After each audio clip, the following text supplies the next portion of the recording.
Israel ഫലസ്തീനിൽ നടത്തിയ ക്രൂരത ലോകശ്രദ്ധയിലേക്ക് എത്തിക്കുന്നതിനും ക്രൂരത താൽക്കാലികമായി അവസാനിപ്പിക്കുന്നതിനും ലോകം മുഴുവൻ നടന്ന പ്രതിഷേധങ്ങൾ കാരണമായിട്ടുണ്ട്. അമേരിക്കയുടെ വിവിധ ഭാഗങ്ങളിൽ ഇത്തരത്തിൽ നിരവധി പ്രതിഷേധങ്ങളാണ് നടന്നത്. എന്നാൽ ഫലസ്തീനെയും ഫലസ്തീൻ അനുകൂല പോരാളികളായ ഹമാസിനെയും അനുകൂലിച്ച് പ്രകടനം നടത്തിയ വിദ്യാർത്ഥികൾക്ക് നേരെ കടുത്ത നടപടിയിലേക്ക് നീങ്ങുകയാണ് അമേരിക്ക. ഹമാസിനെ പിന്തുണച്ച വിദേശ വിദ്യാർത്ഥികളെ തിരിച്ചറിയാനും അവരുടെ വിസ റദ്ദാക്കാനുമാണ് അമേരിക്കൻ പ്രസിഡന്റ് ഡൊണാൾഡ് ട്രംപിന്റെ നീക്കം.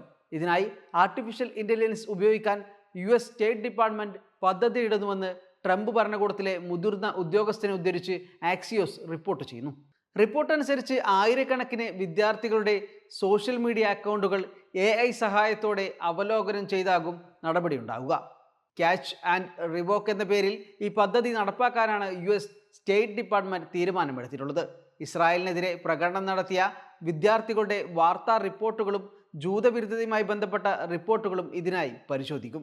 ബൈഡൻ ഭരണകൂടത്തിന് കീഴിൽ അറസ്റ്റ് ചെയ്യപ്പെട്ട് രാജ്യത്ത് തുടരാൻ അനുവദിച്ച വിദേശ വിദ്യാർത്ഥികളെക്കുറിച്ചും സ്റ്റേറ്റ് ഡിപ്പാർട്ട്മെന്റ് അന്വേഷിക്കും. ജോ ബൈഡന്റെ കീഴിൽ വിസ റദ്ദാക്കലുകൾ 0 മാത്രമാണെന്ന് കണ്ടെത്തിയതായി ഒരു ഉദ്യോഗസ്ഥൻ പറഞ്ഞിരുന്നു. ഹമാസ് ഉൾപ്പെടെയുള്ള നിയുക്ത ഭീകര സംഘടനകളെ പിന്തുണക്കുന്നവർ നമ്മുടെ ദേശീയ സുരക്ഷയ്ക്ക് ഭീഷണിയാണ്. തീവ്രവാദികളെ പിന്തുണക്കുന്ന വിദേശ സന്ദർശകരോട് അമേരിക്കയ്ക്ക് ഒരു വിട്ടുവീഴ്ചയുമില്ല, സ്റ്റേറ്റ് സെക്രട്ടറി മാർക്കോ റൂബിയോ പറഞ്ഞതായി ന്യൂയോർക്ക് പോസ്റ്റ് റിപ്പോർട്ട് ചെയ്യുന്നു. അന്താരാഷ്ട്ര വിദ്യാർത്ഥികൾ ഉൾപ്പെടെ US നിയമം ലംഘിക്കുന്നവർ വിസ നിഷേധിക്കൽ അല്ലെങ്കിൽ റദ്ദാക്കൽ അല്ലെങ്കിൽ നാടുകടത്തൽ എന്നിവ നേരിടേണ്ടി വരുമെന്നും അദ്ദേഹം കൂട്ടിച്ചേർത്തു. നിയമവിരുദ്ധമായ പ്രതിഷേധങ്ങൾ നടത്താൻ അനുവദിക്കുന്ന ഉന്നത വിദ്യാഭ്യാസ സ്ഥാപനങ്ങൾക്കുള്ള എല്ലാ ഫെഡറൽ ഫണ്ടുകളും പിൻവലിക്കുമെന്ന് പ്രസിഡന്റ് ഡൊണാൾഡ് ട്രംപ് കഴിഞ്ഞ ആഴ്ച പ്രഖ്യാപിച്ചിരുന്നു.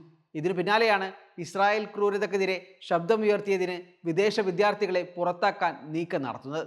പ്രക്ഷോഭകരെ ജയിലിലടക്കും അല്ലെങ്കിൽ അവർ വന്ന രാജ്യത്തേക്ക് സ്ഥിരമായി തിരിച്ചയക്കുമെന്ന് ട്രംപ് ട്രൂത്ത് സോഷ്യൽ ചാനലിൽ പറഞ്ഞു. വിദ്യാർത്ഥികളെ സ്ഥിരമായി പുറത്താക്കുകയോ കുറ്റകൃത്യത്തിന്റെ അടിസ്ഥാനത്തിൽ അറസ്റ്റ് ചെയ്യുകയോ ചെയ്യുമെന്നും ട്രംപ് കൂട്ടിച്ചേർത്തു.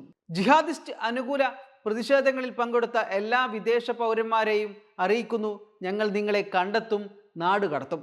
അമേരിക്കയിൽ ജൂതവിരുദ്ധത കുറക്കുക എന്ന ലക്ഷ്യത്തോടെ ജനുവരി 30 പുറപ്പെടുവിച്ച എക്സിക്യൂട്ടീവ് ഉത്തരവിൽ ട്രംപ് മുന്നറിയിപ്പ് നൽകി. US വിസ ഉടമകളെ ലക്ഷ്യമിട്ടുള്ള മുൻ ഉത്തരവിൽ നമ്മുടെ ദേശീയ സുരക്ഷയെ ഭീഷണിപ്പെടുത്തുന്ന വിദ്വേഷകരമായ പ്രത്യയശാസ്ത്രം ഉയർത്തിപ്പിടിക്കുന്ന വിദേശ രാജ്യക്കാർക്കെതിരെ നടപടിയെടുക്കുമെന്നും ട്രംപ് പറഞ്ഞിരുന്നു.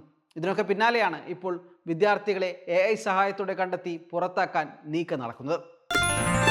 Waytonikah.com, the exclusive Muslim matrimonial site.